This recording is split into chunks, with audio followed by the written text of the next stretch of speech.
Casa Blaze one up. 5 to the nation. Party non-stop. So let's welcome Mr. Tom Dean and Dave Wisneiwski to Toking today, everybody. Woo! Yay! Thanks, Chad. Welcome back. Yeah, Tom, I appreciate you coming in. April, can you give me a little bit more peek on the top on mic 2's and that top turn. Yeah, give it up. Turn it up just a little bit more there. So I know Tom likes to move around. We like to be able to hear him a little bit. Cool, guys. Dave's lighting up a joint there. Remember, Michael, we got the joints from the Mint. So what I did today, or yesterday was the Wednesday. I went to the Mint, and I always get these Apollo pods. They're 20% off on Wednesdays, but every $100 you spend, you get a pack of 5 joints. Well, how was going to the Mint? Because in my experience, dispensaries are a pain in the ass right now. Yes. So I made a mistake going on Monday, and they were waiting outside to even check in. I said, fuck that. I walked away. I came back Wednesday, and I walked right in, checked in, walked right into talked to the bartender. Hit or miss. Yeah. Cool. Yeah. Let's bring your mic just a little bit more, Tom. I'm not hearing you, man. He's got one of those soft voices. I don't believe that because he's talking in our classes. I heard him from the building next door. Oh. So that's not true. I just want to make sure that everybody hears you. All right. This lighter's incredibly heavy for a lighter. Your phone there. Yeah. Oh, it's in a case. Oh, yeah, there's 2 lighters there, basically. Cool. All right, so we are talking with Tom Dean, Dave Wisneiwski. Guys, what have you been up to this week? We saw each other on Saturday, right? Yeah. Saturday last, yeah. I haven't really been doing much. I've been staying home, but I've been wanting to get more involved in the community now that things are kind of opening up a little bit. But a lot of people are still working from home. It's not like it's really open yet. Yeah. I've seen a lot more people in the streets, though. There's been a lot more traffic, it seems like. There's I think restaurants are all opening back up again. I don't see a lot of people wearing masks. That's the one thing I noticed. Yeah.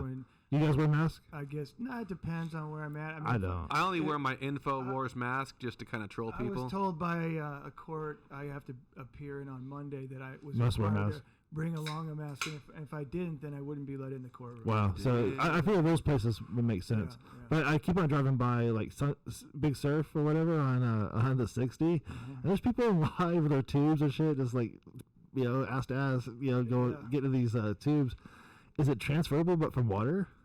No, I would imagine once it was in water, I can't imagine it could live. Well, they say you can transmit it with droplets of water coming out of your mouth. Right. Once it's so dispersed, though, I would. Yeah. I hope so, man.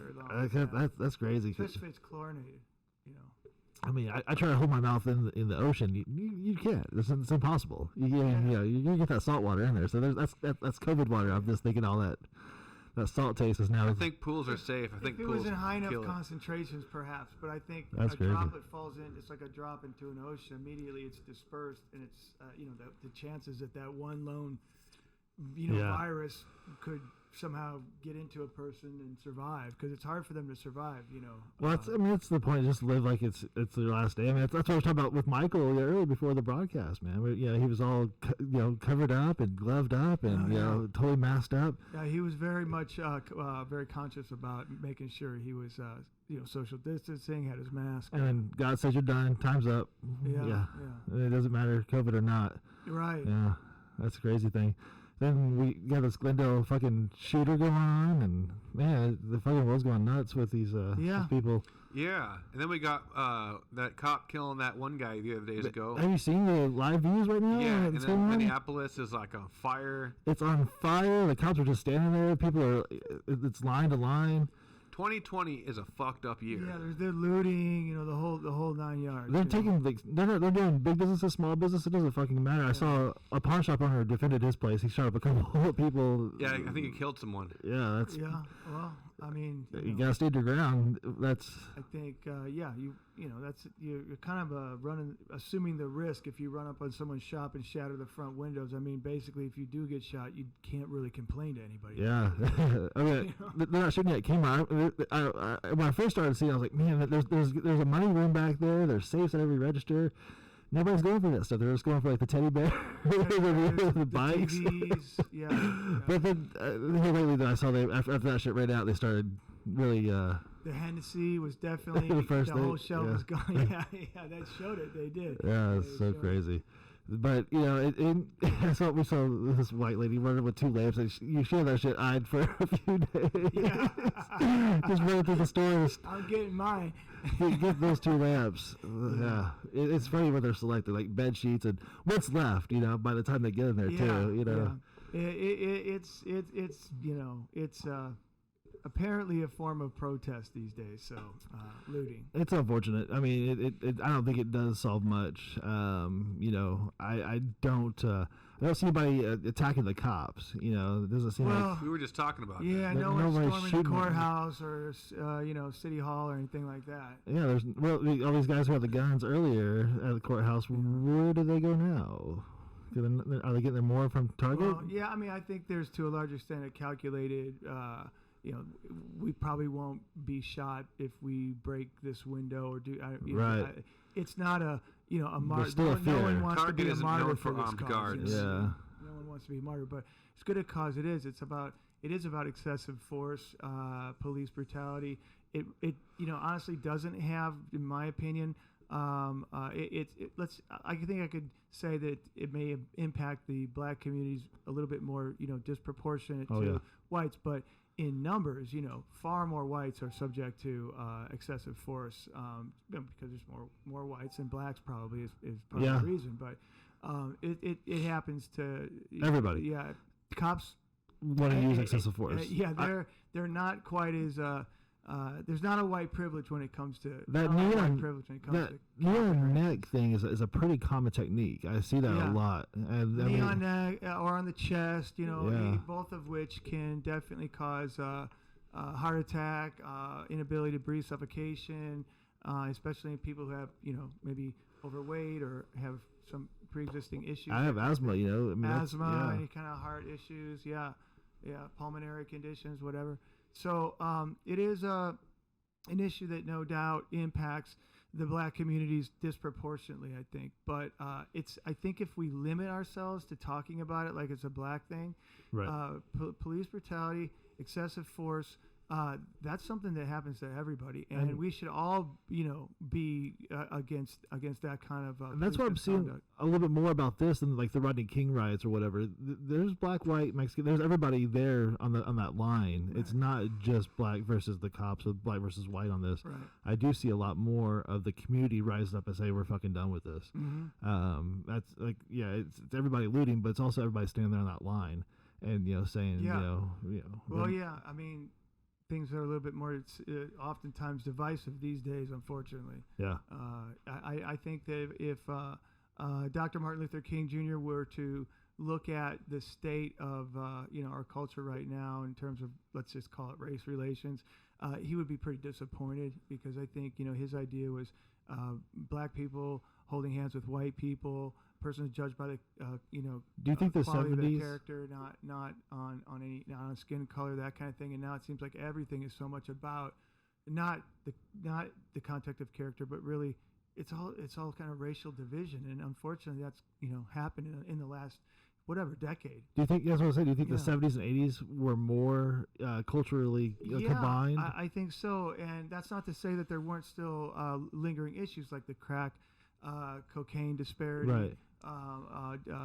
Mass incarceration, disproportionately black. There's a lot of problems in the 70s and 80s, but I think that what we see now is in large part maybe a frustration with the rate of progress and all that, and and I guess that's what happens maybe when society lags a little bit behind where the people are at. And I don't think anybody in America really. Well, I shouldn't say anybody, but the vast majority, I think, is probably opposed to mass incarceration, especially for nonviolent, victimless, drug-related crimes. And it's not really a no-brainer. The polls all suggest that. Mm-hmm. And so the whole prison industrial complex has been built up around the war on drugs. Most people view that as they don't like it. But we still have a hardcore special interest group or groups involved in perpetuating that, and it's everyone from the obvious owner of a for-profit prison to the DEA to the CIA to the pharmaceutical companies, to, the list goes on and on and on. Very well organized, very well funded, very influential groups Right. who have been able to perpetuate this thing, even though the American people have been done with it for a while now. And we have no clue who they are. We don't know who's running these. We have nobody's electing these people. Right. We blame the president for most of the stuff, but like you say, the CIA. We were talking about that earlier. Who could be an undercover agent? I mean, I know they're out there. There's a lot of them. Anybody. Yeah. There's so many undercover agents already. That could be working at CVS. Anything. There's a lot of assignments. The CEA is supposed to act outside of U.S. borders. Okay. That's the FBI, CIA turf thing. Uh-huh. If the CIA wants to come into America to conduct investigations, usually the FBI is going to insist that they handle it. Okay. And they can have a CIA, attaché or whatever. And report to the FBI. But it does happen. There are jurisdictional issues where the CIA says, "Look, this has nothing. This is an international terrorist investigation. It has nothing to do with." And they get into little tiffs. Yeah, that's it. It just blows my mind, that whole covert, undercover. What's going on with your? But then they have us doing it too. Who's in parties of more of 10? Who's going out to talking to their neighbors? Who's not wearing a mask? That's starting to come up. Now we're all working for the CIA. We have it easy compared to a lot of other states. Here in Arizona, I mean, it's a lot less. I saw a video of a lady. I think LA County's still locked down. Well, somewhere. Crazy, yeah. They chased her out of I think it was a grocery store or something. Like 10 women chased this one woman out because she didn't have a mask on. Now you go to Safeway here without a mask on, no one's really gonna bat That's an when you eye. just start swinging. I mean, what would you do if they chased you out like that, Chad? I'm gonna walk away. I'm not gonna deal with this shit. I'm gonna go get. I'm gonna get Amazon Fresh and just order it. I feel like I'd want to be confrontational. No, I said so that's what I was. I try not to be confrontational, and when I do, raise my voice, the cops show up and I have to go to court. Oh. I think it has a lot to do with my size, because the cops keep on saying your size compared to. Right.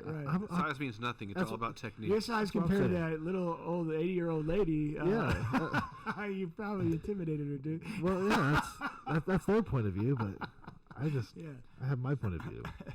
But yeah, that's the deal. I wish I could be a little old lady, but here I am yelling at them, No, I'm just kidding. I don't yell at little old ladies. Right. I thought. Yet. What was that movie? I do actually. I have.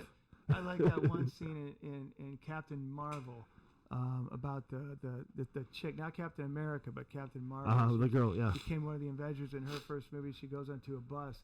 And she's got these aliens are in the movie, but they can phase into appear to be human, but she can tell the difference. And so this little old lady, and she hauls off and cracks her in the skull. It's like, God damn! Just seeing it is disturbing. But of course, then the old lady, is super strong and everything in the movie. But still, that one, it's like, gosh, wow. No one really wants to see that. I haven't. I have to say, Men in Black did that first though. With the just hauling off and shooting the guy in the head. Who did? Yeah, where his head just goes up right back. Oh yeah. Such a great scene. Yeah, that was pretty cool. But yeah, I do like the cracking the old lady over the head. The only time I ever saw anything like that was, what was it?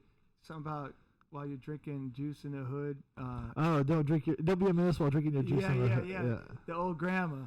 And something happened where he got, and she was like, "Come on, Tag, give me your best." He's like, yeah. Like, wow. That was a Wayans Brother movie. Shocking. It's hard to watch. Yeah, that was. If anyone hasn't seen that, that's the same guys who brought you Haunted House, the paranormal, whatever they are, paranormal events or what, all the spinoffs and ones, scary movies, white chicks. Oops. But yeah, no, Wayans Brothers, man, I got to meet them a couple times out there in LA when I was hanging out with the comedy clubs, and they're pretty cool, down to earth dudes, they hang out, they're chill. But I think the young one was going for the Richard Pryor movie at the time. He was auditioning, so he was going up on stage a lot more. Marlon, the youngest one. But anyways, but yeah, he was doing a lot of new material when we saw him back in I think it was 2009 or so. Okay, cool. But I don't know if that movie ever came out. The Richard Pryor story. I don't know whoever got that, because I know a few guys got for it. I think something like that came out. I don't know if that's the one that came out. But yeah, I don't think he got it though. I think somebody else got it. But yeah. And now Gene Wilder's gone too. Yeah, man. So both of those guys, it's like, wow, seems like yesterday they did Stir Crazy. Well, Fred Willard tweeted first. I can't remember who he said first, but then he said, "And my buddy Gene Wilder," and then like a couple days later, he's gone. Yeah. Same time, Michael's gone. Right. I mean, everybody just dropping off. Yeah. At least heart attacks. Icons, dropping off. And I hate to see somebody Heart suffer attack. through something or Right. something like that, or car crash or something. Yeah, terrible. you ask yourself, if it were you, which way would you want? I don't know. I hate to jinx myself, so I don't think. Yeah, I say it, know, but I know. Yeah, but maybe if you say it doesn't happen.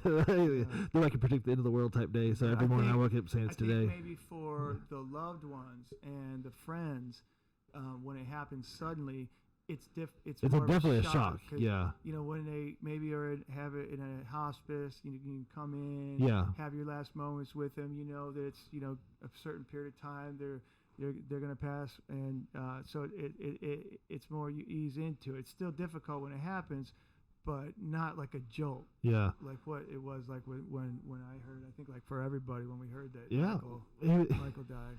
So he was texting about the podcast. He made a graphic. I was like, he never does Photoshop. He sent me 2 graphics that he made, and he posted them on Instagram. He sent them that day, and then I get a text later that says, hey, it's Beth. Michael's in the ER, and then right after that, he's gone. Like she tried calling me, and I missed the call, and then that was the text. And I was actually texted Mike. I wanted him to get back to me about something. I wanted his opinion on something. And I called him, no answer. Texted him, he didn't get back. And then I was like, that's funny. He's taking a while to get back. And then Beth texted me, and she said that it's Beth, and that Mike had a heart attack. She didn't say that he had died. I don't think she was probably yet capable, maybe, of being able to say that. But I'm like, oh my, is he okay? I mean, is he in the hospital? That, and then that's what I thought. I was like, news, that no, he had died, and And you think, so many people, come back from a heart attack. You hear about it all the time. Hey, my dad had a heart attack, whatever. And then they're in the hospital for a couple of days. They get open heart surgery sometimes. They come back. Mm-hmm. This motherfucker works so hard every day for it just to stop and not be able to resuscitate him. And it happened right there at the ICU or the urgent care.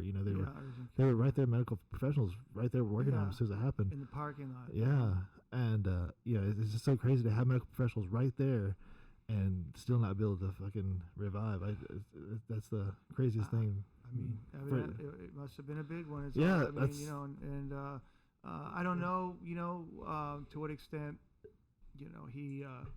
Was he aware of maybe he was at risk for that? I don't know. So that's why when I went over there during quarantine, Beth has these vitamins that they were taking, and they did a whole DNA test. It tells you your whole medical issues, and she brought up your heart is one of the issues.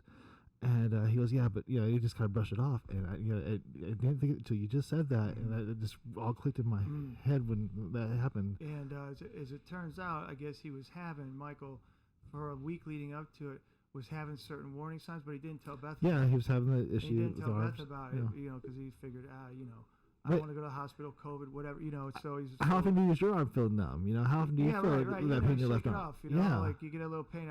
I've had chest pains throughout my life here and there. I know, same way. Pulled muscle, or there's something lungs, or something got stretched, or whatever.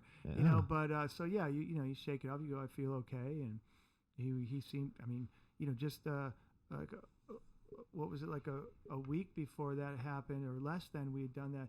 He arranged a debate between the candidates for the Maricopa County Attorney's Office. He had me moderate it. Yeah. He did great putting that together, and then it's like Michael. He's like he's on from one thing to another. Yeah. He didn't seem to be slowing up at all. So he was ready to come out here. He had meetings planned with all sorts of people. That was the whole thing. He had all this stuff scheduled. And then he's back up home. You think, what was he going to do? Sleep for 3 days? But no, he's out the next day.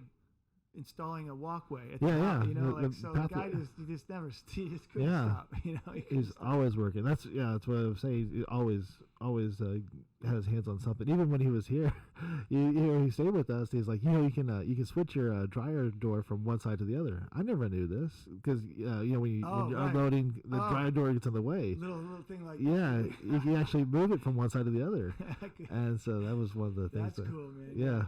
He had a lot of talents for sure. Yeah, he was a plumber, an electrician. That story his son told at the memorial about him building a wood burning stove in the middle of their living room just to stay warm. Yeah, that was really moving. That was very moving. He said he wasn't going to allow him to be cold. That way, you know.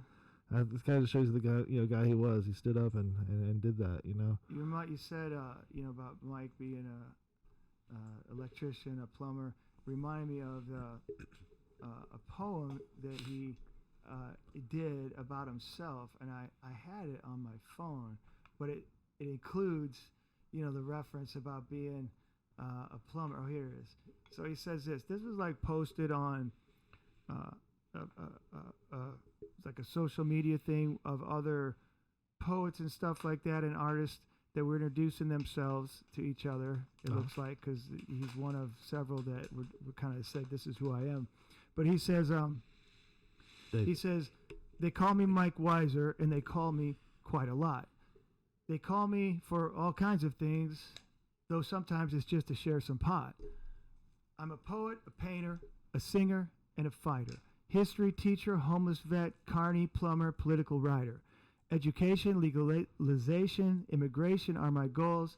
Yo vive in Arizona, porque yo hablo español. That was his little like one paragraph description of himself. Yeah. That was pretty good.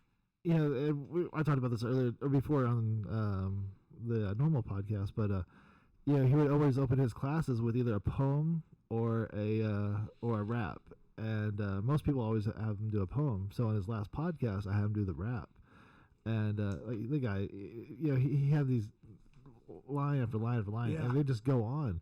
No chorus, no repeating, just line after line of rhymes, and he knew them. Yeah, he had. It's amazing how much he could memorize like that. Yeah, spitting gold bricks. And then pick up a guitar and play a song or whatever, whether it's his or somebody else's, and he was really. That's a side of him that I didn't know as well. A lot of people don't know what he most recently was doing with stand-up comedy. Oh yeah, And I went to see one of his stand-up comedy shows. Amateur stand-up comedy, and he was pretty good. He was really working on it. I mean, I think that it was his next thing, and so like 2 years from now, he'd probably be killing it. You know what I mean? I'd love to see that. Right? Yeah. Oh, that'd been awesome. He'd been perfect. Yeah, especially all the life lessons and history that he had to put up there. Yeah. And comedy comes from tragedy. And Mike, man, he says he's been homeless and everything. He's had such a tragic, things that he's pushed through and put on, and to go out there and like you said, to do it within poverty and fight every day and not put a frown on and not be an asshole to people, to be the symbol of peace. Like we saw his property, all those peace signs, everywhere. His life was one big peace sign, and that's what he did. He brought all those people back together. Everybody fucking hated him for one thing or another at one point or another, and he just kept on being Michael, and brought that peace. Just kept that peace. And it's interesting. He really didn't go around professing any kind of particular faith. No, but his devotion to what he was doing was much more so than your average person of faith. I mean, he was living had no money, living on other people. He had to have other people buy him dinner, sleeping on people's couches, traveling all over the state. I mean, the guy had nothing, but he's totally devoted. Going door to door. Have you heard about marijuana? Yeah. I mean, he had more faith than a person, quote unquote, of faith. You know what I'm saying? Like he had more faith in that it was worth it. That this cause greater than himself was worth giving his life to. And I don't mean like that he, I'm not talking about his death, but give your life to in the sense that you have nothing. Yeah. But the clothes on your back and traveling all over the place, away from home. And, he did that because the cause of cannabis legalization for him was that cause bigger than himself that was worth dying for, or that was worth living in poverty for anyhow, so. Dying in the line of duty. Yeah, and he did. He was like literally. The next day he was going to do the same job and be out there. It's not like he ever stops. I mean, he'd go home and he was still doing it, texting, calling, scheduling, making sure he's setting himself up. Setting up the debate right there of a normal platform, like. No one. Well, and it wasn't like.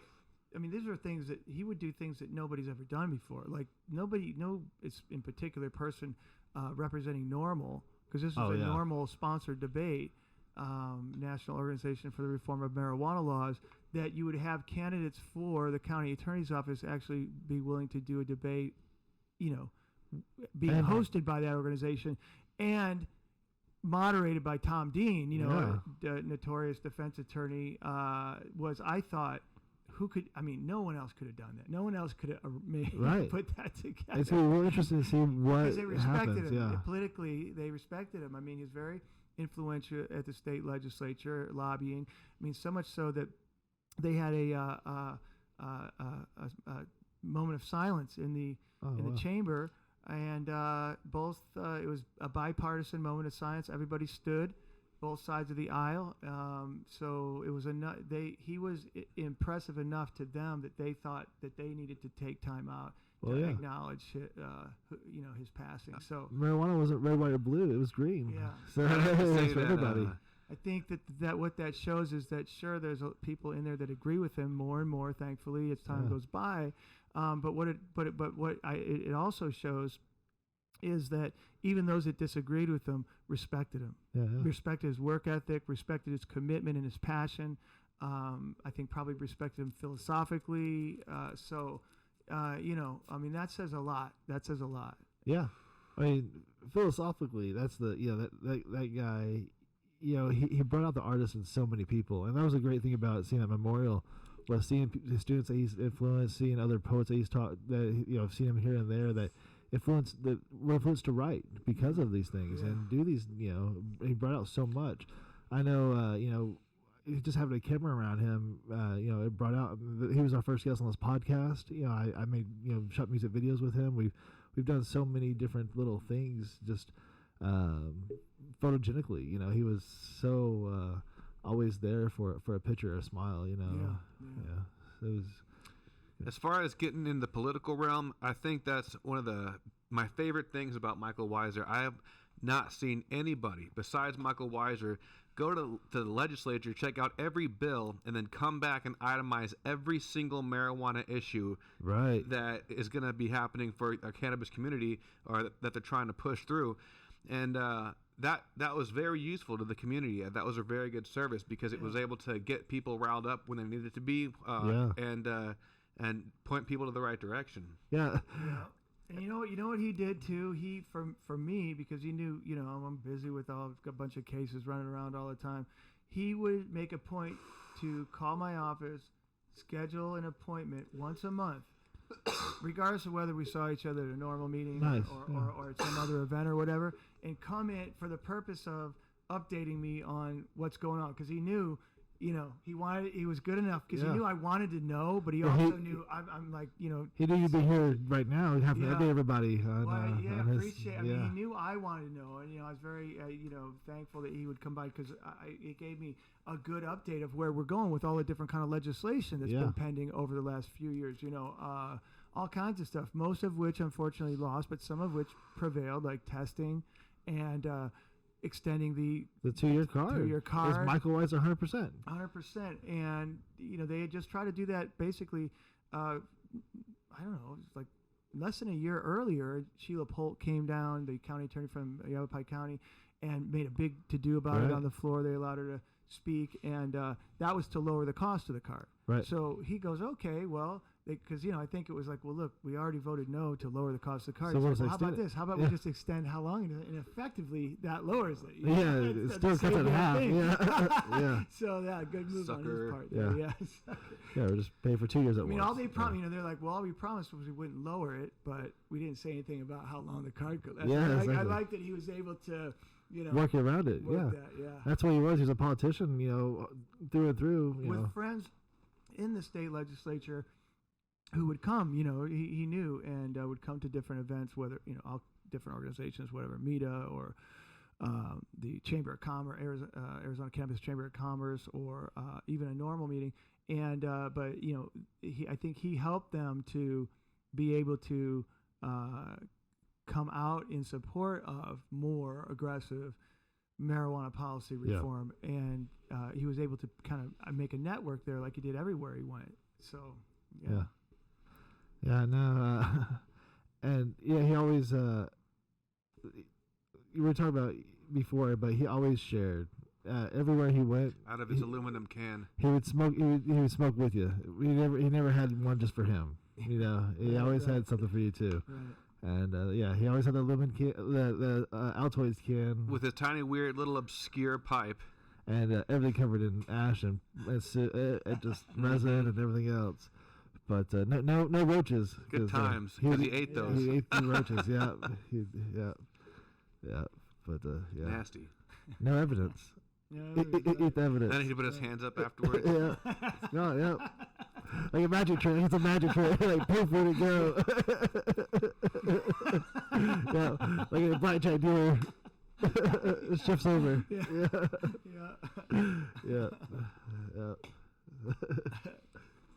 That's a good one. Yeah. Speaking of, man, Vegas, what do you think that's going to be like coming up? You think we're going to have chips that we all can't touch the same chips, so they get to spray them down every time? I mean, it's going to be electronic betting? If I know Vegas, they'll have something very elaborate. The chips will actually go down into a chamber that heats to like 230 degrees, which kills all COVID. Then it's frozen in liquid nitrogen. Before it comes up smoking. I saw something that was like, they have everybody like little cubicles too. Like you have your own little like plexiglass room. Yeah. At every station. I saw schools are gonna do that too. They're gonna have little cubicles made out of plastic. Everybody's gonna be separated. Which this might kill the flu and the virus and the cold too. Well, here's the thing though. Sure, it'll help. Of course, it'll help with those things as well. But this isn't a new normal. We need to get back to normal. It's not like, okay, from now on, we're just gonna be plastic cubicles. We're gonna be wearing face shields and 6 feet apart from each other. Spacing out people at restaurants. There's no way. Okay, listen. Whenever you looked at China, they were like that before all this happened. They were wearing masks and everything. It is kind of a culturally common thing throughout Asia. Yeah. China in particular, I think, probably is true. But yeah, I mean, I know, but no, I don't think that's going to happen. And from what I've seen here in Arizona, just in the last week, where we've kind of opened up. No one gives a shit about wearing a mask, and I don't blame him. I appreciate my waiter wearing a mask. Look, don't get me wrong. I don't want him coughing over my shit.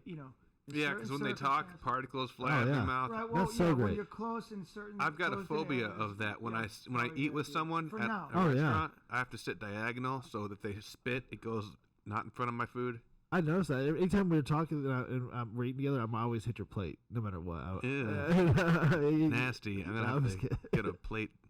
Get a mask for my plate. Little face shield, little shield. Yeah, little plastic. Golden Corral's fucking done. We don't want that to be the new normal in America. I mean, already, America, they say we have the greatest social, what's it called, personal space, where we are not comfortable with people standing closer. But they do it so much. We have the, but they say Americans have the biggest. I would agree. I don't want people near me. Of personal space already.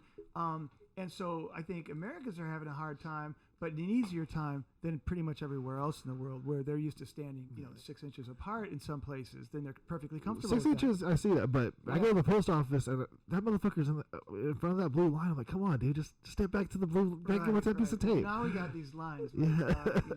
That's not. You're in my space now. It's really not practical. Stores aren't set up for that to really work. And I think we got to get past this. I mean, sure, we have to, utilize some caution here for the next few months, but nobody better be wearing a mask in 2021. Well, That's all I got to say. Because if we're not past this thing by then, and we're still dealing with it, then this, I mean, we got to get past it. We got to get past. I mean, like Howie Mandel wore a mask everywhere he went. He wore gloves everywhere he went. This might create a whole new OCD of people that a violent OCD of people. I think it has. Tom, where's your hand sanitizer? There's definitely. Yeah, so it's within reach. Yeah. Got it right here. Yeah. Yeah, there's definitely people who. Well, look, I would be lying if I said that being cooped up and not being able to do my thing, like whether it's at work, going to court, whatever, going to the movies, doing my thing, has definitely had an impact on me, just whatever psychologically. But there are a lot of people who, for various reasons, are a little more, let's say, what's the word? I don't want to say fragile, subject to disruption of routine and that kind of thing. And I mean, I think we're getting close to the end of the road for a lot of people who maybe are going to start to have mental health problems. Well, yeah, I mean, your bills can only be extended so much. They're not doing the evictions, but I think May 31st is the last day for that. Then what happens then? All the bills are due. That right? didn't seem like it made sense to me. I mean, if they stop you from getting evicted, but for now. But the bills do. But what happens when the time is up? So the answer to that, I heard a guy online really say it's easy. You don't make them pay all 4 months at once because they haven't been working. They have no money. You pay you one tack it on the plus back. fourth. You just tack it on the back end.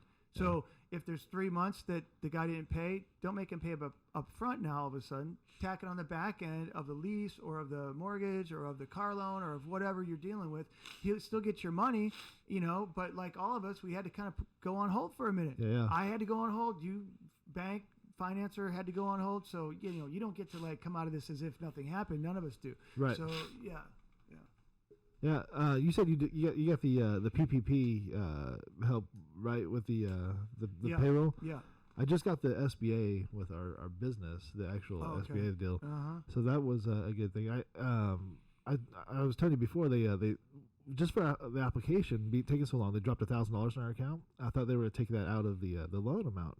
Oh wow, they did not. Yeah. Wow. So they just gave us a Cool. bonus on that. I don't know. That was weird. That's one. I understand that's not necessarily specific to COVID. That's like something that the SBA they always has in appropriate cases. They're just being maybe a little more liberal generous, about it. Yeah, right. That's cool. Yeah. So that was cool. But I don't think you're under any restriction to have to like use that for payroll. Well, not payroll, but they do want to see it used for business expenses. So they have to have that much in tax receipts by the end of the year. Payroll. Now, for some people, payroll is by far the biggest thing, and so they're like, okay, I can do that. Well, we had no payroll. 25% of the PPP can be spent on rent, 75% on payroll. Well, that's not too bad, though. Nothing else. Yeah, there are other kind of businesses, though, that, believe it or not, payroll is on the smaller end of their overall expenses. Which is us. Inventory, all that kind of, or whatever, So for them, that's... I get why they want to do it. The government, the point is we don't want you to fire people, so that's why we want to use it to pay your employees. I get that. That makes sense. Definitely. Keep people employed. Yeah. Yeah, I heard that unemployment people, though, were getting an extra $600 more than unemployment was to ever begin with. It used to be a set amount, then they got an extra $600 now. I heard Trump's going to put a stop to that, though. Well, once they did it, though, all the back pay came in also. Oh, yeah. So they got a big chunk there for a little bit. But he's going to stop the extra $600? I read an article on that. That's what I heard, too. I don't know. I think I might have heard it from you. Possibly, huh? So, but we're going to... Just because people don't want to go back to work. I heard Yeah, of course not. Why would you? I wouldn't. I did. Actually, I did hear him on TV make that reference that we gotta cut that because why would you go back to work making less? Right, you're making more at home, hanging out playing video games. So for a living, So yeah, I get it. And he's probably right. I mean, look, we need everybody to go back to work. You're gonna feel better when you get back to work. Well, unemployment runs out anyways, right? You only get 6 months. Or so. So it runs its course. But we can't just let everybody be on unemployment. For 6 months. That'd be devastating to the economy. And I think. There's no question, and no serious person would doubt the fact that in a severe depression, it costs far more lives through all kinds of health-related reasons, suicide, and all kinds of stuff. Than the projected deaths from COVID-19, for example. Yeah. So you get to a point where you do have to make a choice of evils. You know this path is going to equal a lot of deaths, but this path would equal even more deaths. Right. So what do you do? And that's kind of what Wash we have. your hands and use the sanitizer, cover your face, and This is go one to of work. this is one of those rare moments when we do need leadership to like make the right decisions it's usually we don't need leaders, they just run the country, and what is that Donald Trump's drinking right now, or taking the hydroxychloroquine? So I think it's a pill, but so he's doing it as a preventative, as a prophylactic. Maybe I heard he had that one statement that he tested positively towards negative. To me, that sounds like he has it, but he's like getting over it. He said, "I was positive, and so I'm testing towards negative. I'm positive in the polls. I'm positive in the corona." If he had it, he was totally asymptomatic, which I guess would it could happen. It's happening a lot. Which I think a lot of people have been. I think the vast majority. Yeah. What about Kim Jong-il? Is he?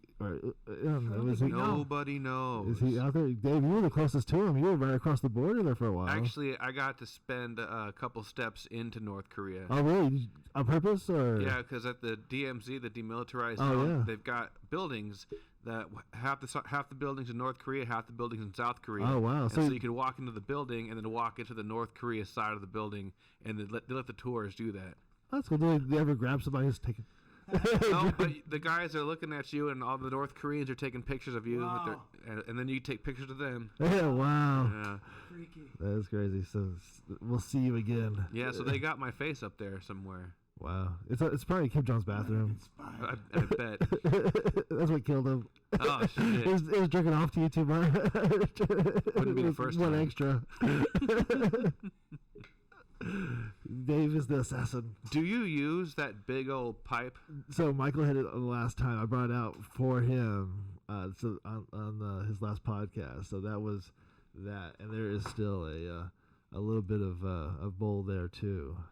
But you've hit it before. You've hit this one. I don't remember it. I think you have. I have some cannabis downstairs, or you can go for this. Is that one. glass? It is glass, yeah. Got it.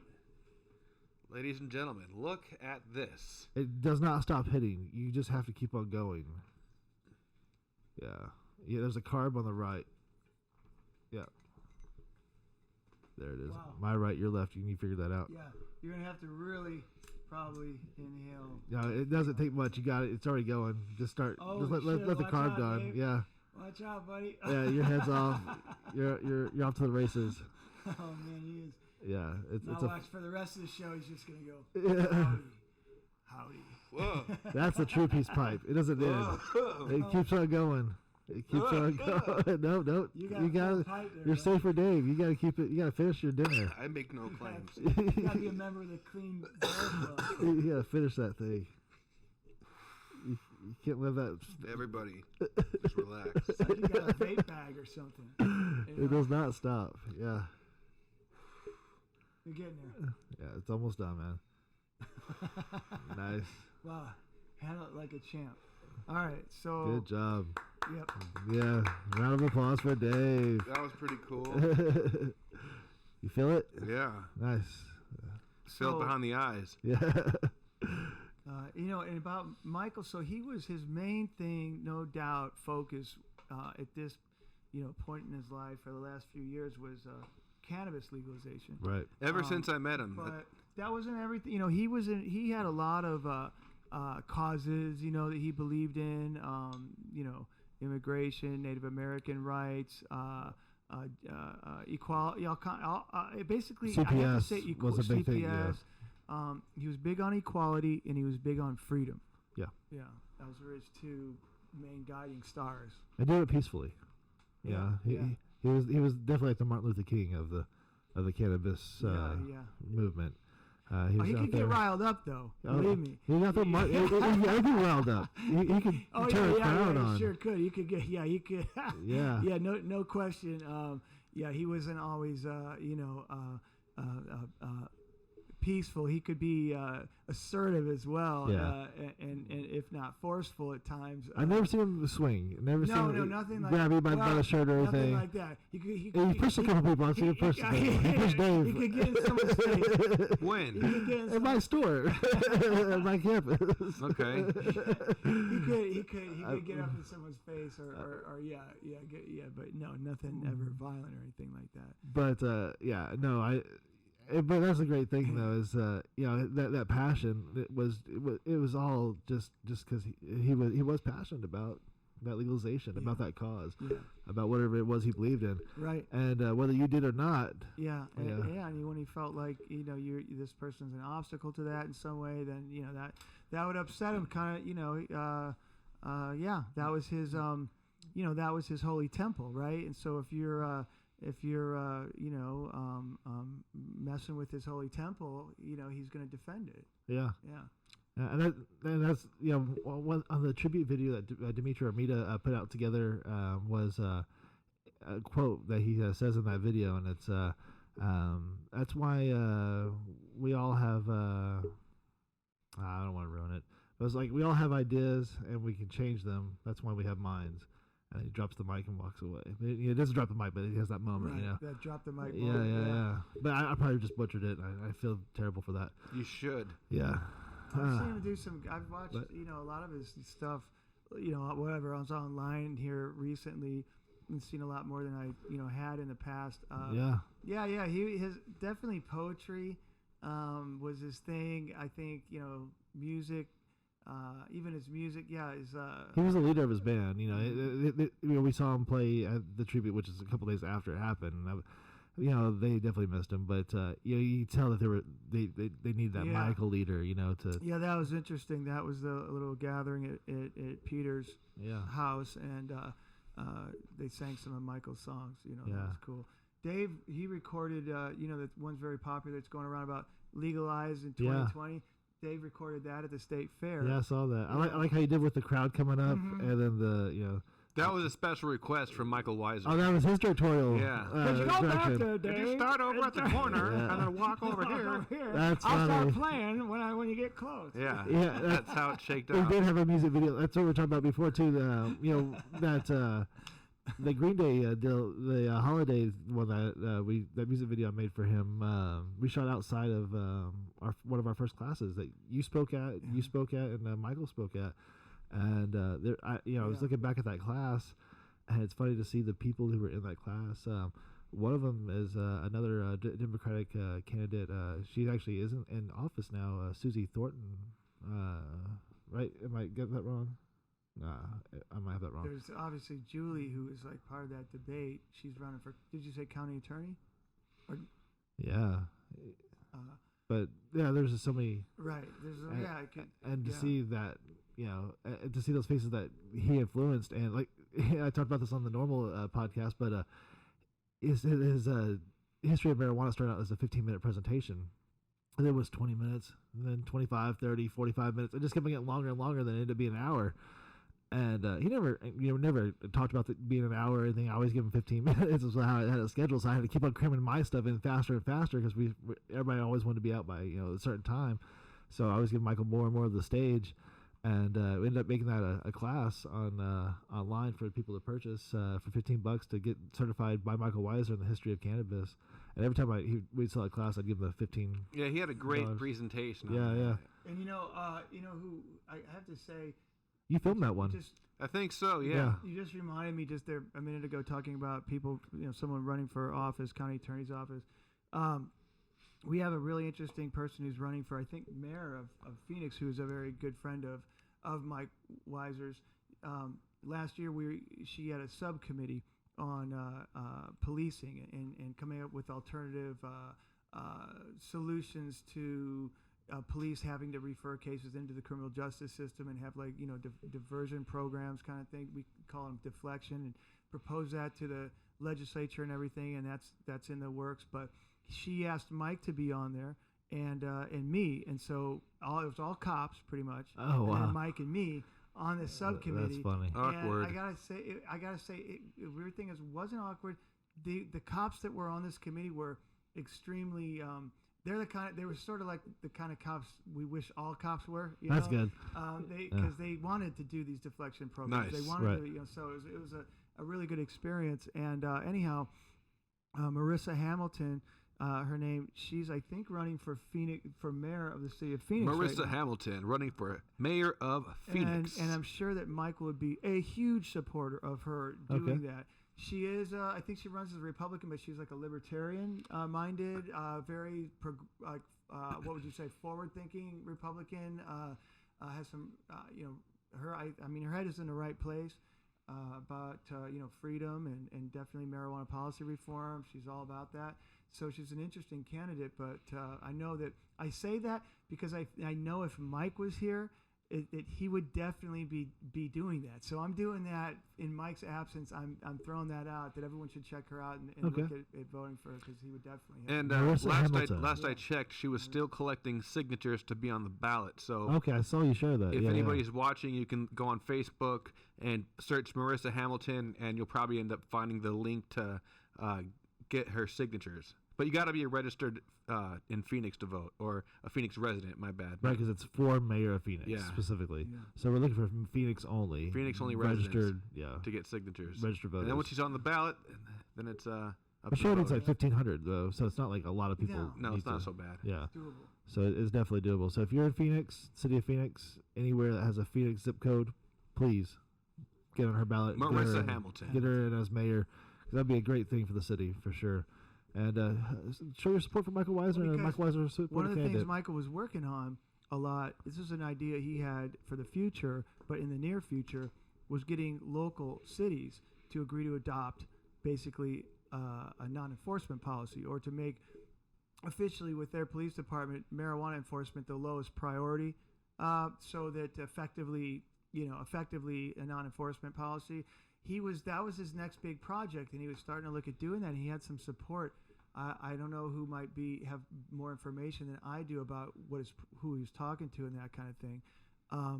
But he was all about trying to, even on the local level, let's just pick out this little city, and how about you agree? Let's make marijuana enforcement a low priority. Nice. So that's what's happened in other states as wow. well. That's another thing. I keep thinking of these different ideas that he had that he was wanting to move forward on, that I want to make sure we try to also move toward those goals. So man, and it's crazy to think about how much the ideas he had just in cannabis, but also to sit there and to write a poem and to write a song and go play here and go do stand-up comedy and do these things. Nobody else is gonna do those things on top of that. They're gonna have to fill that in. Yeah, it sounds exhausting already just thinking about it. I mean, he just did so much. That's so crazy. And then that's probably what happened was he's sitting at home during this quarantine, going, "I need to get the fuck out."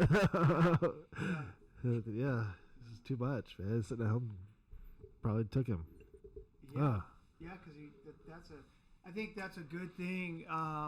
And I think Peter Wilson said something about that at that gathering on Saturday, but that he was home for like the month before with his wife, and spending time together that they really rarely ever got that kind of time, with everything he was doing. So that was a real blessing that they had that time together. And that's what she said when we were up there setting up was that it's like he's just out doing his thing, And she knows he's not going to come back, but it's just like he's just out there continuing his work, He's just doing his thing, and she has so much time away from him, she had a lot of time at home by herself. Right. So I thought about it that way. It's like he's just doing his thing, but she knows he's not going to come back, and that's the upsetting thing is that she knows that part, but he's just doing his work, so.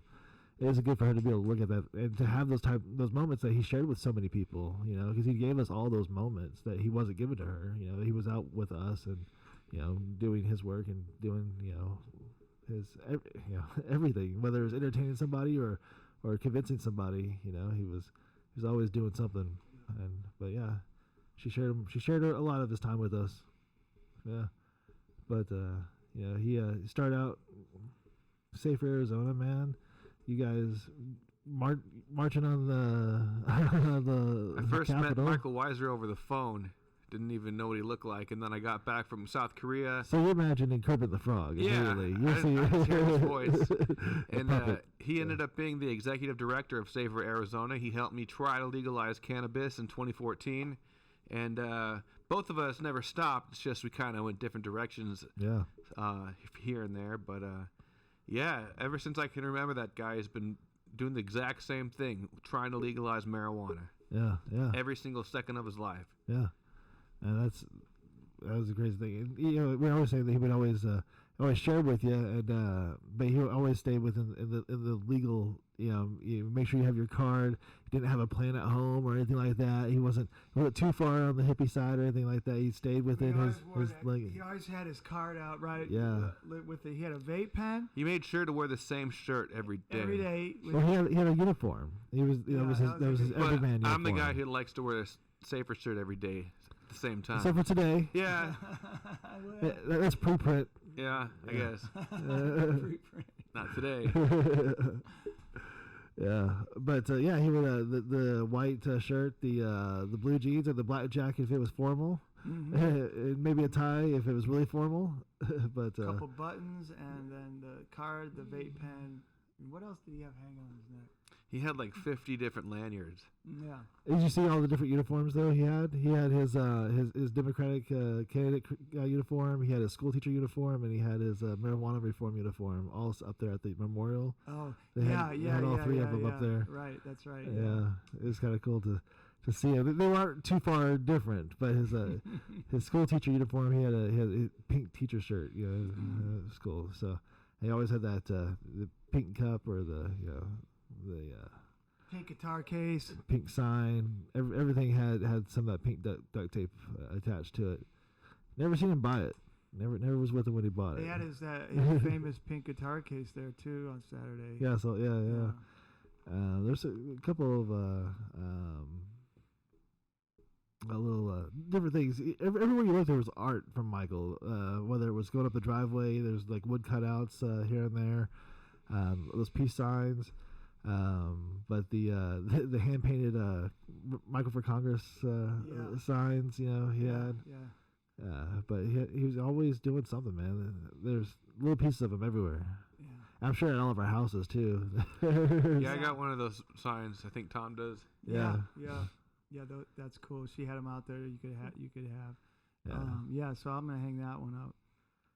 I guess he ran out of pre-printed signs because he had some of those too. Well, yeah, he had some candidate money, but the rest was candidate hard work. That's actually one of the, they announced on last Thursday, that there was going to be a new strain named after Michael. So there's going to be a I guess a competition of what's going to be the best name. Yeah. And one that I thought was really good that another attorney in town, Jerry Chesler, came up with, that I thought was pretty funny, was unfunded candidate.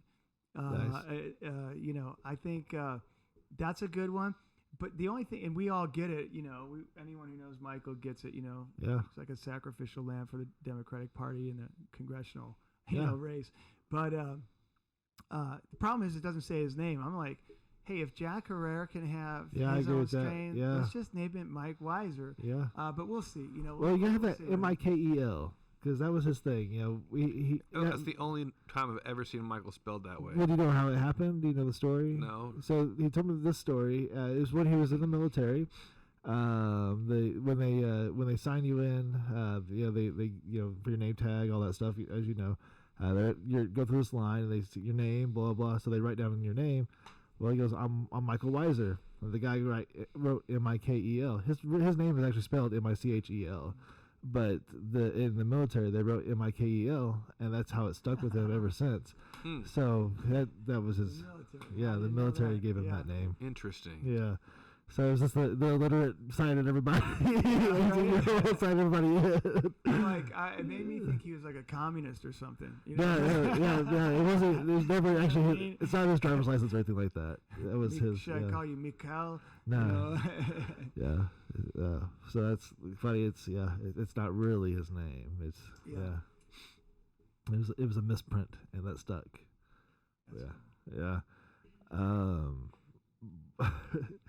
just all these little stories he would share.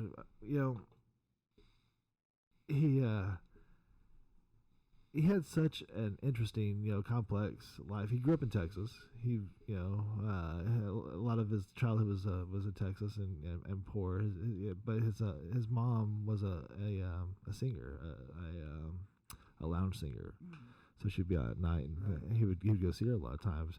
That's where he got a lot of his influence to be on stage and whatnot. So that's cool. Yeah, I love it, man. Yeah, difficult, probably by most people's estimation, childhood, but obviously was able to come out of that. I think he wasn't afraid to live like without a lot. He knew that you could. You know, he grew up that way, and so poverty didn't scare him because he was like, tragedy followed the guy. We talked about it on a lot of the podcast. Somehow it always came up, but his first wife's suicide. She killed him. He woke up next to her, like that, and and he would always talk about it, and never really. It was always like a healing thing or whatever. He always just processed and hit you with it. Yeah. And that was the thing about it. He was always blunt. Yeah. And whether it was his life being tragic or cannabis life or somebody calling him in the middle of the night, telling him, "Hey, I'm locked up," he would hit you with the actual news, whether it was good or not. Yeah. I know that I feel like we should call the Smart and Safe initiative now. I wish we could unofficially rename it to be the Mikel Weisser initiative. Yeah. And I hope that I think everyone, in my opinion, should be free to use Mikel Weisser's name to promote the initiative. He certainly gave it his all, and I'm sure would definitely be happy for anybody to gain support by talking about Mikel Weisser and how important it was to him, because there's a lot of people out there now that didn't necessarily really know Mikel. Yeah. Maybe they didn't even meet him, but now they're learning about him and what he did, and it's like a lot of people are like, wow, this is they're really moved by. I noticed that about the tribute. There was a lot, like the guy who did the shirts and stuff. Never really actually met him in person, but actually was influenced to do these things. Yeah. That's the crazy thing is his reach was so broad that it was like a 7 degrees of Kevin Bacon almost. Like, how do you know Mikel Weisser? Type of thing. Right. Yeah. Yeah, and it's cool. There's a lot of people that were there that were definitely outside of my circle with him. People I think that were from up there in Sohai, I think, and people that he knew up there and stuff like that I'd never crossed paths with. It was cool to see, just a lot of different people that you wouldn't associate with him, but that were obviously he was very dear to them. Yeah. He definitely touched a lot. And that's the other thing is, they read his poems and whatnot. My daughter, she got one of his poetry books and he signed it to her and whatnot. And she was wanting to go up and share that moment with the crowd. But she realized there were so many people in that crowd that had that moment that were sharing that she realized that Mikel shared that moment with so many people, that he influenced so many people to have that artistic moment. Yeah. She's like, let them have it, but it was kind of cool to see that it wasn't just her. It was so many people out there, so many people sitting at home, and so many people everywhere that he influenced to be better at what they do. Yeah. And like I said, I think that's still happening with people who maybe never even met him, that are being influenced by him, that, they hear the story of who this guy was. Yeah. And it's surprising how many people did know him, of course. Yeah. I've had several people, I'm like, well, a friend of mine died, Mikel Weisser, and they're like, oh my God, man, Mike, man, I love that guy. I'm like, wow, okay, I had no idea you even knew him. He was, it's like, wow. Yeah. He had a lot to do with the Cannabis Bar Association, the Chamber of Commerce. He's involved in so many different organizations. I mean, he had his finger in a lot of different pies, and I know for example, at the Arizona Cannabis Bar Association, we've been around for I don't know, about 6 years now. We're grown really. We've got I don't know, like 70 lawyers statewide now. On the board of directors, one of the original members, founders, and so we go around and we a group of lawyers and we do seminars for other lawyers, teach them about the Medical Marijuana Act in all kinds of different legal areas, business, family, Indian country, cannabis in Indian country, criminal, obviously, tax, banking, all whatever area of law, and so we're all lawyers.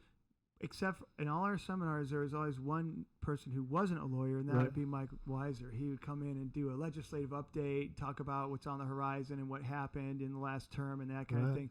And it was always one of the most interesting areas, because people love to hear about what's, okay, we're talking about the law that already exists, but it's kind of it's really exciting to hear about what the new law is on the horizon. So, yeah, that's what Dave was saying. He'd go and get he'd detail all those that were coming through just strictly for cannabis. It's funny how that spot opened up for him. Because that's something he was doing for a long time, even before that, and that that niche was there for him.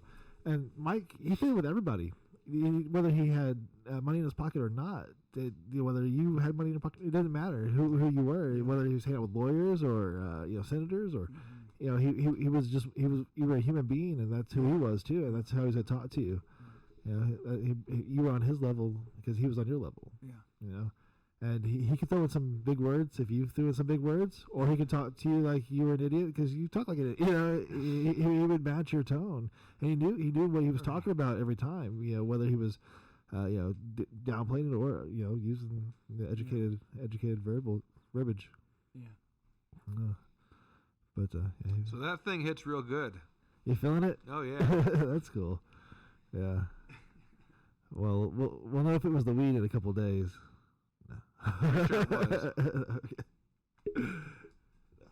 Okay. He was the last one to hit it. I'm just saying. That's cool though. I feel honored. That's Finish your bowls, Michael. Well, actually, I don't know if it's finished. I'm kind of. I think it is. I think I saw a bunch of it go down. Yeah, but you finished it for him. There we go. Oh yeah, man. Well, that's really cool. How long we've been doing this thing? An hour already? Wow, that went by pretty quick. So, I do. You know what? I could also say, so the day that he died, I sent an email to Keith Stropp, who's the founder of Normal. Right.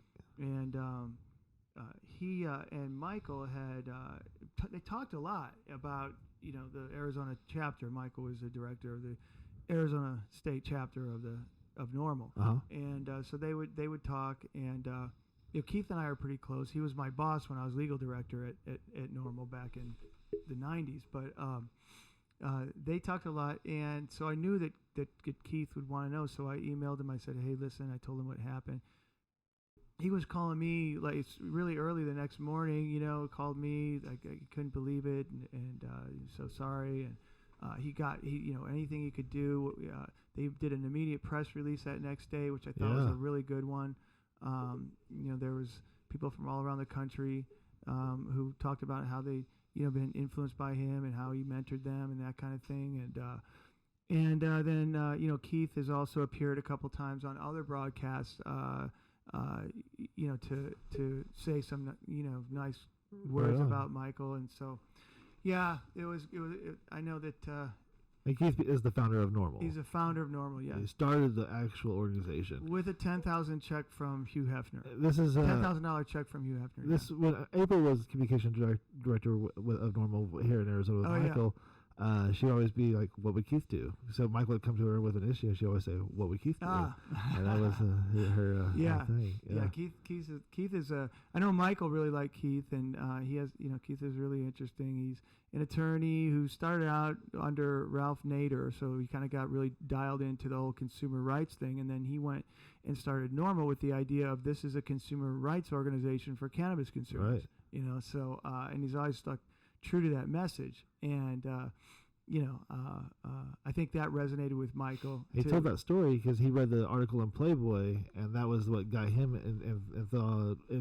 into Normal was the article that Hugh Hefner printed in Playboy about Normal. Well, yeah. Because he read it for the articles. Playboy, like I said, it was a check from Hugh Hefner. Yeah. $10,000 that started Normal in 1970. And then Playboy magazine for many years after that, decades after that, had free advertising, kind of public service advertising. They'd have like a full page ad in there. So Hugh Hefner, he was a big supporter of it, especially in the early years, and but obviously Keith, he made it happen, and for a long time he was the only kid on the block. Now you got all kinds of these organizations, right? They're all over the place. Sure.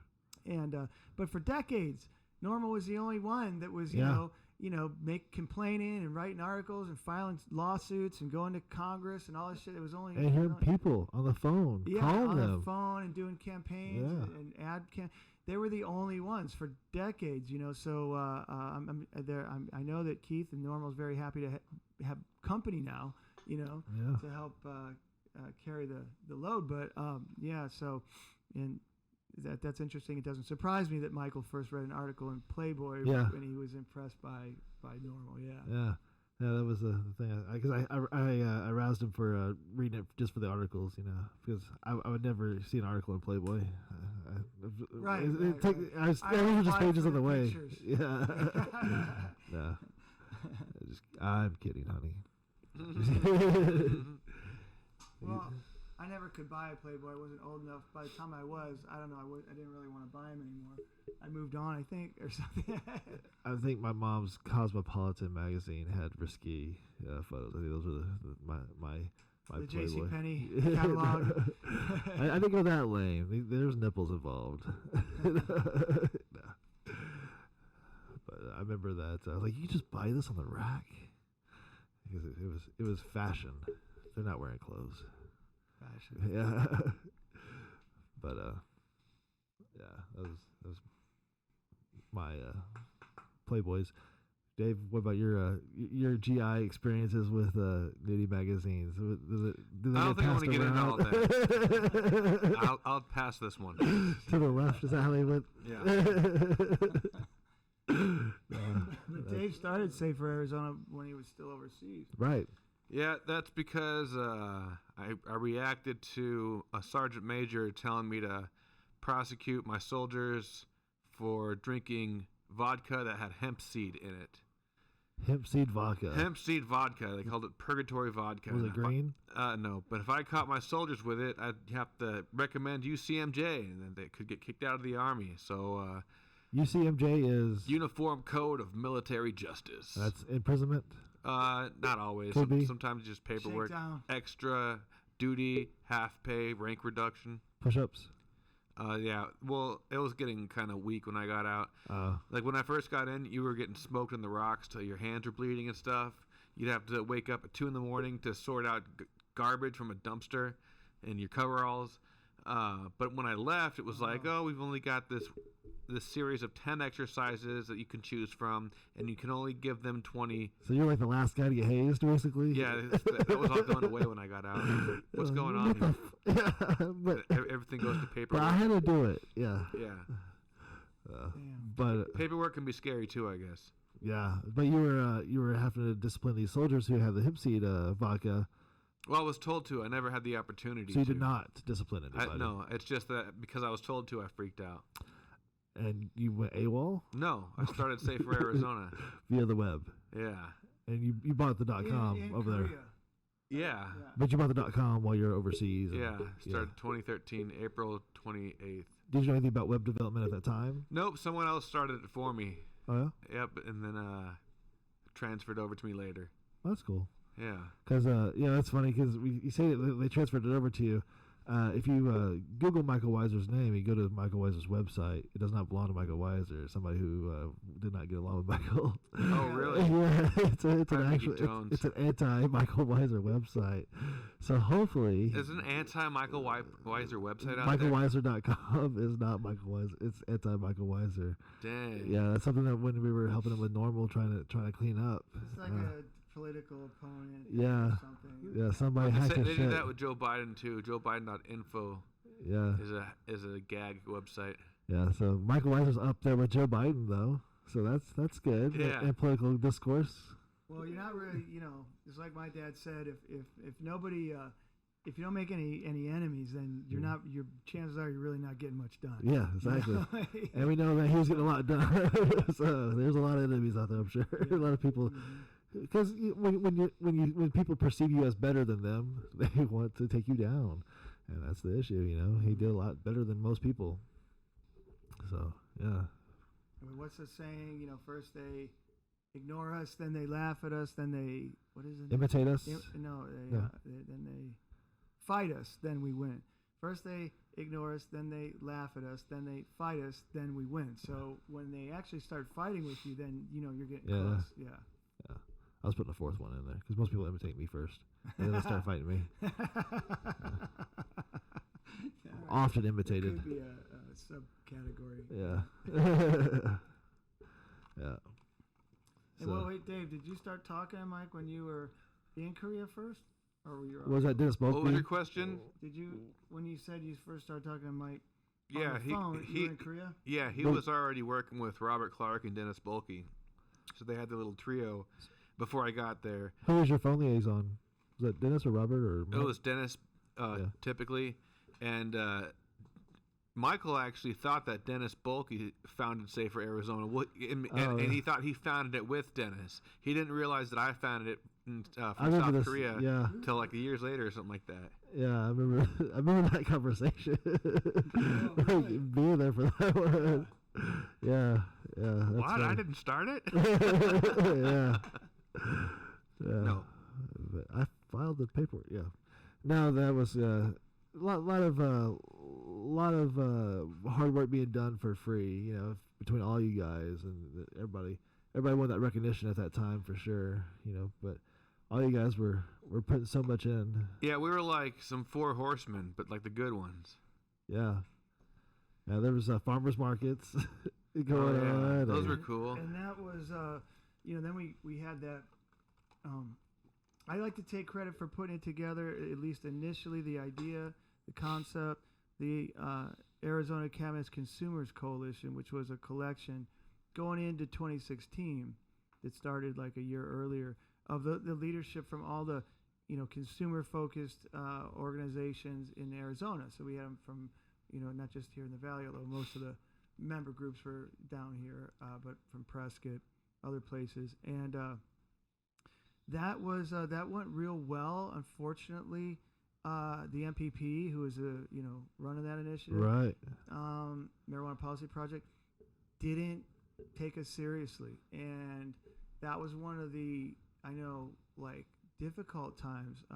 Isn't that crazy how those guys were everywhere and now they're nowhere? And now they're no. I mean, don't get me started on the MPP, but and that was that difficult time where everyone had to kind of decide. Well, we've got this MPP industry initiative. It does mean legalization in its most basic and limited way. You can have an ounce of marijuana. Right. Not much else was in there that, at least not that was right. that was secure or guaranteed. You didn't have to have a card. You can have an ounce. Yeah. And a lot of people felt that wasn't good enough. Michael took the side of saying we just need to get legalization passed. Worked really hard to do that. I know had a difficult time because there was division, and he didn't want to see that. He hated division, and I think that was, he worked really, really hard for that. So when that failed in 2016, that really, he could have very easily just said the hell with it. He discouraged, disillusioned. I think for a brief period of time he probably was, but he came back stronger than ever. Then 2018, stronger than ever.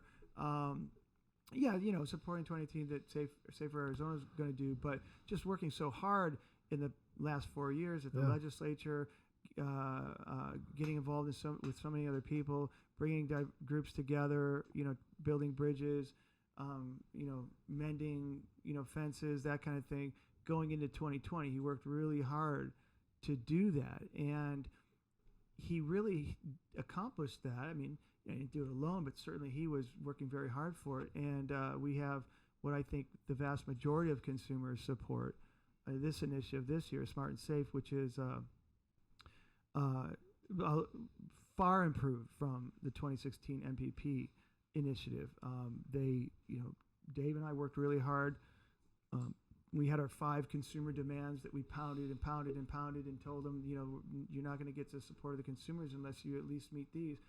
And they didn't meet them perfectly, but they for each one of those they included. So that was good enough. And I think that most consumers agree that when you've got guaranteed home cultivation, you're allowed to have as much marijuana as you want that you legally grew at your house. With you just can't carry plants. more than an ounce. Right. With 6 plants, you can accumulate the marijuana that you grow. There's no limit on how much you can have at your house. So if you get raided and you have 30 pounds, you're like, so what, I grew it here, I'm allowed to. It's only been going on for 1 month. 1 ounce, 5 grams of concentrates, but expungement. 5 grams of concentrates on the 1 ounce? But expungement of all possession charges involving 2.5 ounces or less. So you get that wiped off your record completely. That was something we fought really hard for. Parental rights was another issue. I wish they would have been stronger about it. I know that in their minds they feel that they've adequately addressed it. I hope so. They very well may have. It's in there anyhow, the best way they felt that they could do it. But then also importantly, DUI metabolite immunity. Now that's something that I met with representatives from the ADA early on, and I said, look, the penalties involved in first offense DUI are far more severe than the penalties involved in first offense possession case. If you don't legalize metabolite DUI, then you haven't legalized anything, man, because everyone drives. Yeah. And everyone's going to get so there is no legalization without metabolite immunity. Remember, we were really pounding that. Yes. They were telling us, well, according to our polls, that's going to cost us 1.8 points at the ballot box. And oh wow. And I mean, so they had it down to the voter. Supposedly, yeah, and so, but I said, well, Dave made a good point. How did you put it, Dave? Well, they may lose 2 points for not having. For adding home cultivation, but about 10% of Arizonans smoke cannabis. From the last statistics I've seen, I think the average is like 13% through the United States. And if most of those are felons and non. Well, if it's 10 to 13% of people who smoke marijuana, that's 10% that's 10 points right there. So how many of those 10 points are you going to lose for not adding home cultivation? Yeah. I would guess more than 2 points. Yeah. Yeah, right. So that logic, I think sunk in with them, and so they included that. So that was hard for me to say. I'm really stoned.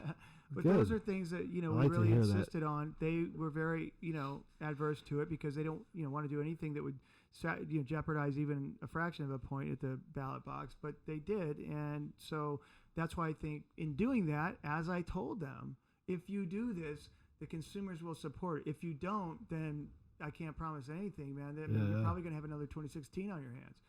So they did it, and it worked. I mean, I think the vast majority of consumers say, okay, well, this is better then. Because we can home grow. Yeah. Now, those 5 grams of concentrates, how many can you have at home? Is it unlimited again at home, or is it just on you? That I don't believe so. No. So there's manufacturing a narcotic drug, cannabis. That's what it's called under the criminal code. That was the whole Jones case thing. Right. So they have 30 pounds. They can still only have 5 grams. Yes. There's nothing in there. I don't think, is there?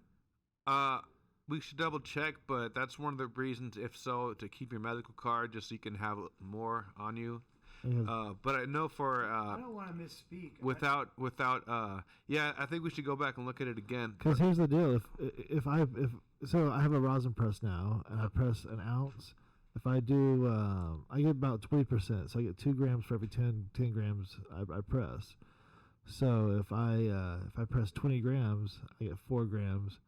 If I press a whole ounce, I might be over that 5 grams just from that. Well, I'm not 100% sure that you can't possess all the concentrate you make from your home grow, but if you end up outside of your house with over 5 grams, they made up to 12.5 grams of petty offense. Okay. And then above that's the felony. Yeah, at home that was my main concern. Yeah, on how that works. I'm keeping my card. Yeah, because You have to for the next 2 years at least. they were sensitive Well, I'm going to about- keep my card once this thing passes. Yeah. They were sensitive about the, I think at the time that they drafted this, we were in the midst of Jones, and so Right. there was concern about how that was perceived. Maybe in hindsight, had we after it had it really been put together after we won Jones, maybe they would have adopted more of the kind of thing that we have right now under medical marijuana, which is you can have as much concentrates as you can manufacture from your 2.5 ounces of allowable amount. Yeah. Which Yeah. I don't know, depending on obviously what kind of extract it is going to be a big difference. But I don't know, how many grams of wax can you get from 2.5 ounces? Well, that's what I was saying with unprecedented. This last one we just got. So I got like over 2 grams for 10 grams. Oh, so a 1 to 5 ratio. Yeah. 1 to 5 ratio. Okay, so that would be 20%, right? 20% of 2.5 ounces is what? Well, it's 56 grams, right? No, 2.2.4, like half an ounce, or I mean half an ounce. Yeah, You can have half an ounce of concentrates at that ratio. Using your. But if I go by this, it's 0.6 off my allotment because it's a 0.6 cartridge. Right. I prefer it that way. Yeah. Because I don't have to buy all that 2.5 ounces because I'm going to go through that faster. That's been the way it's always been. A lot of people you'll hear prosecutors say, "Well, they changed the law," but they didn't. If you look at Will Humble's affidavit that he filed in the Jones Supreme Court case, he says from the very beginning that was how the department looked at it. That the allowable amount of concentrates was however much you could produce from. It was a dried flower to concentrates ratio. Yeah. So how much dried flowers did you use to produce? You had to use to produce that? And that was always how they expected it to be done. I think for a long time, it wasn't really maybe enforced very carefully. After the Jones case came out, maybe the department took it upon themselves to be maybe more insistent on a strict adherence to that. I noticed they do it more with edibles than concentrates so much. Because they still a half gram, still a half gram a lot of times. Yeah. Unless it's RSO. RSO they're really concerned about, and they have to count every leaf that goes into that. Yeah. But yeah, we talked about it before, and you told me to go talk to Michael about it. But going into it should be a milligram allotment. How many milligrams do you consume? Like this. I like that. This cartridge was 78%, which is 780 milligrams per gram. It's a 0.6 grams, so now 780 milligrams times 0.6. Mm-hmm.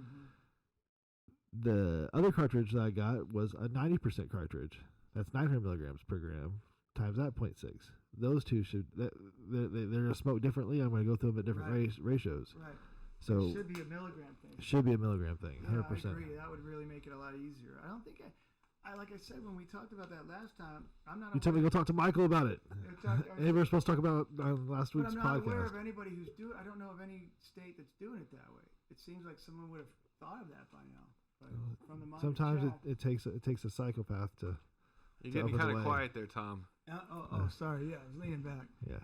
He didn't even smoke it. He didn't even hit the pipe. He's just relaxing from your head. He's chilling. Yeah, got a contact high. What are you hitting over there? What do you got? This is So I dipped Skull for many years, and I quit. This is the tobacco nicotine vape pen. It's a lower level nicotine, so supposedly the nicotine, none of the carcinogens are in the other parts of the tobacco plant. And not the nicotine. So the idea is that that's less harmful vaping, and certainly probably than. That's what I say about cannabis. Skull. I usually vape all my cannabis. I have the Volcano. I do the concentrates. I've been pressing flour to rosin. I really haven't been smoking flour. I've been just going whatever I get out of it. But it tends to go a little bit faster. But it's not as ashy or cloudy. Mm-hmm. But how are those joints there, Mr. Dave? Combusted.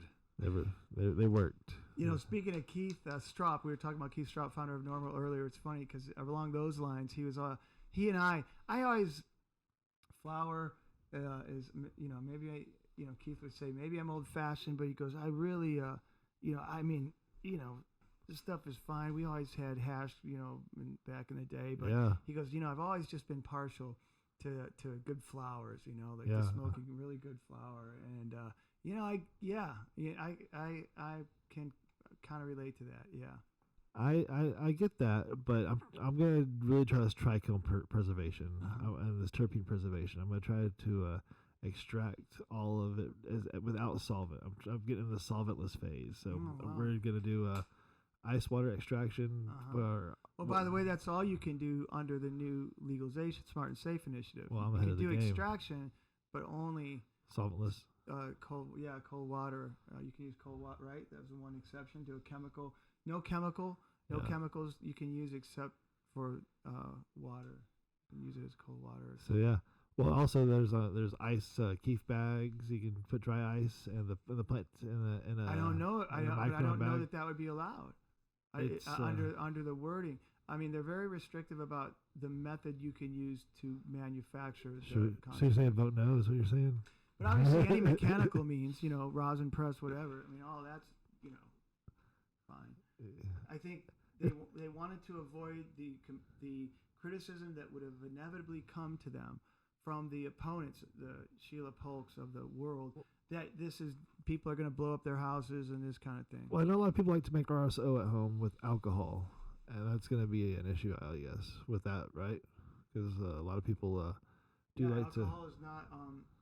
They're pretty specific, I think. But I mean, whatever. People are going to do in the privacy of their own home what they're going to do. Says the lawyer Tom Dean. That's looking for the next client out there. That's just a fact. If you get caught, call Tom Dean. So, I'm not encouraging anyone to engage in any chemical extraction process, but in my experience, But if you do, here's my number. Pretty much do whatever they're going to do, however they want to do it in the privacy of their own homes, you know, so that's all. That's all I have to say about that. That's all I have to say about that. That's good, man. Yeah, you know, so ice water you should definitely look into. If you guys aren't familiar with it, Herbal Risings does have an extraction class. The first half of it is all about solventless extraction, dry sift, and ice water extraction. Dry sift is just running the butt over the screen. You can't take that away from us. That's yeah.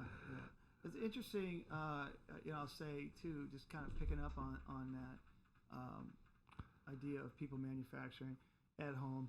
A few years ago in a case called Matlock, we'd argued, Cisco. I was like, the case was called Matlock, or you pretend to be Matlock? State v. Cisco. Well, there is a landmark case called Matlock. Otherwise known as State v. Fields out of Division 2 in Tucson, Court of Appeals. But this is a case called State v. Cisco. And the argument was that now that we have medical marijuana, the odor of marijuana should no longer be probable cause to search a car or get a search warrant to search a home, because, you know, how is it probable cause that a crime is being committed when so many people are legally possessing and growing?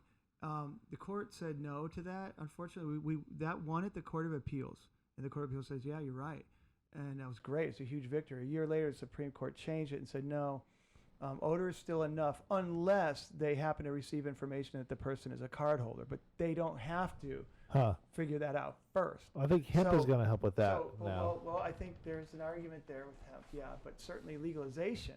Yeah. And they said in the Cisco opinion, they said, now, if Arizona should legalize in the future, we probably will have to revisit this holding. Yeah. So they did a strong indication that if it was a legalization and not just carving out an exemption to the criminal code with medical, that their opinion might be different. So I think that you have a situation where police will have a very difficult time getting a search warrant into someone's home based on the odor of marijuana or a tip that they have marijuana in that house, because that's not probable cause that a crime is being committed. They better have additional evidence, like they have 100 plants in there, or they're doing butane. I saw them doing butane extraction, and they do a trash pull, and there's all these empty butane canisters in the trash, or something like that. They would have to have something more to ever get a search warrant. So their ability to really get in and see what's going on is going to be extremely curtailed, I think. So from a Fourth Amendment standpoint, as it should be, because, I mean, this is illegal. If this becomes a legal commodity, we wouldn't expect cops throwing flash grenades through windows and kicking doors down because they found out somebody is engaging in their lawful use as an adult of cannabis. Or mistaking tomato plants for it. So I mean, that's a positive, improvement. It's a expansion of individual freedom in Arizona, which I think most Arizonans these days are in favor for. Believe are in favor of individual liberty. Yeah, definitely. So this, I think it's happened in Minneapolis. How far away from that do you think any state is? Or what's going on there? Yeah. Well, I think Minneapolis is its own special circumstance because it obviously was triggered by the death of a black person at the hands of police. So, I mean, that's a very I think that is. It's separate from the protests we're seeing all over the country about the shutdown, the lockdown, the confinement, all that. It takes one back up to fuck up though. Yeah. But I think the danger is when you have multiple groups, like it was in the '60s. You had different causes that were out there protesting together. Civil rights, anti-Vietnam, all kinds of different things going on that. They converged eventually. The forces kind of converged. Right. So when you have different protests breaking out for different reasons, whether it's police brutality or get back to work, we're not going to we're going back to work. We're gonna we're not going to stay at home for another 18 months or whatever. Those causes, if they build steam, have a tendency to kind of merge. And then you've got a really powerful thing. So. It's a very dangerous time right now as far as civil unrest is concerned, and I certainly, think that Americans are not. Americans will tolerate a lot. I mean, hell, they've been at home for 2 months, right? They'll deal with a lot, but once they get to the point where they're like, okay, at this point, this is bullshit. Yeah. You don't get to tell me to stay at home. You don't get to tell me that I have to let my family starve or my business go bankrupt. That's not within your purview as my elected official. We have a constitution that says that you're not allowed to do that. So I'm living by the Constitution. You're sworn to uphold it. Basically, you're in dereliction of duty if you're not allowing me to exercise my constitutional rights. Because when you have an ability to infringe those rights, cancel those rights for an indefinite period of time, which is where we're at right now. Right. No, that's not the American way. So I think you're going to continue to see these kind of protests break out. And I'm not, I don't blame people. Well, people getting arrested for opening up their stores, that's. Well, people are, it's that kind of thing is really ridiculous. But we aren't, Americans just aren't. I mean, it's just they're not doing it in Europe. They're opening up in a lot of Spain and a lot of other countries in Europe, but America's definitely not going to be grounded, for much longer. They're just not going to do it. Certain states, certain areas are trying. They're really pushing these, stay-at-home orders and whatnot, wearing a mask to take out the trash or to go in the car, driving the car. There's even like a Weird Al Yankovic knockoff of "I wear my mask in the car." So right. I don't think that's Weird Al. It's not Weird Al. I said a knockoff. It's a knockoff of yeah. It's a spin-off of spin-off. Yes, yeah, right. Yeah, exactly. So it's actually pretty well done, but that's funny. Yeah. When you think parody, you think Weird Al though. Yeah, well, no, the guy it's clearly a tribute to Weird Al. The guy sings it you would think it was Weird Al singing it. Okay, exactly. So it's a tribute. It's a parody of a parody. Yeah, it literally is a parody of a parody. Wow. Yeah. But very well so that might be almost illegal again. That's a double negative. Yeah. Right. Wow. Well, guys, I definitely appreciate you coming out. We're an hour 40 into this. Is there anything you want to add into? No, just that I'm glad. Where do you see? So where are we at on the legalization? I know we got the signatures, right? We should have enough signatures right now. They're not filed until July, so I know that they'd like to collect even more, just to have a huge safety margin. They already have a safety margin in play right now, but I think they'd like to have more. The governor shot down the concept of online, Voting. ballot signatures. Okay. So they weren't allowed to do that.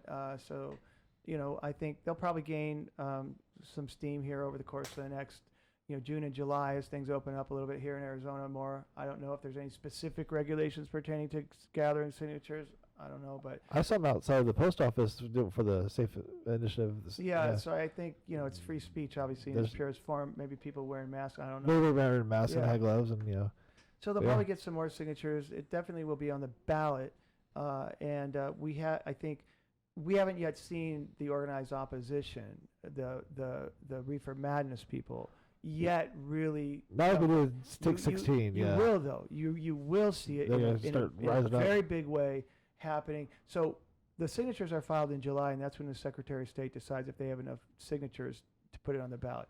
When that happens, then you're going to see The vote knows. all the money. Yeah, that's really, you're going to see billboards and commercials. You're already starting to see it a little So bit. does this campaign have money for the combative? Yeah, they have money. They're positioned well with money. I mean, it is an industry sponsored initiative. So we'll see billboards for the positive. Yeah, the vote, yeah, yes. yeah. I wouldn't expect to see much in the way of debate. The opposition is very shy about that. They like to, stand up and make statements without being challenged, but they're very loath to actually enter into a debate. I think for obvious reasons. You know, I mean, how do you really defend? I mean, they talk about studies that are complete, horse shit. That are easily debunked. When they try to support whatever their thing is about reefer madness position is, whatever gateway drug or childhood whatever driving accidents. I mean, it's clear that all of that, even the National Highway Traffic Safety Administration, NHTSA, has done the largest meta study. That meta study is where they take all the studies that have been done on the subject, bring them all together, analyze that, and come out with the conclusions. That's a meta study. It's the biggest meta study ever in cannabis use and driving accidents specifically, which obviously means cannabis use and impairment while driving. And they found that there is no correlation. This is the National Highway Traffic Safety Administration. No correlation between cannabis use and driving accidents. Did they put those foggy goggles on? Yeah. So when you hear about these bullshit studies that come out that this study found that, sorry, but these are. I tell you, look at who's sponsored those studies. Yeah. Look at their control measures, whatever. Look to NHTSA. They did the biggest meta study. Their conclusions are really. Well, that's the craziest. These goggles are made to simulate impairment. Yeah. Hand me that fucking joint. I'll simulate impairment right now. Simulate impairment. Yeah. That's funny. We'll simulate it right quick. Yeah. But yeah, so I guess just that this was great to have a chance to come back. Probably just the last time, and talk about Michael and his legacy, and and tell a few stories about him. So yeah, I really appreciated one final opportunity to do that. So we had the pink lights on tonight. We had a little pink hue going on. So we're not sunburned. Tom might be. He's been on the lake, but the rest of us are just bathed in pink here for Mikel Weisser here tonight. So thank you, Tom Dean and Dave Wisneiwski, for coming out. It's great being here. Yeah, this is Toking Today. Thank you, everybody, for tuning in. Cool. Great show, everybody. Yeah.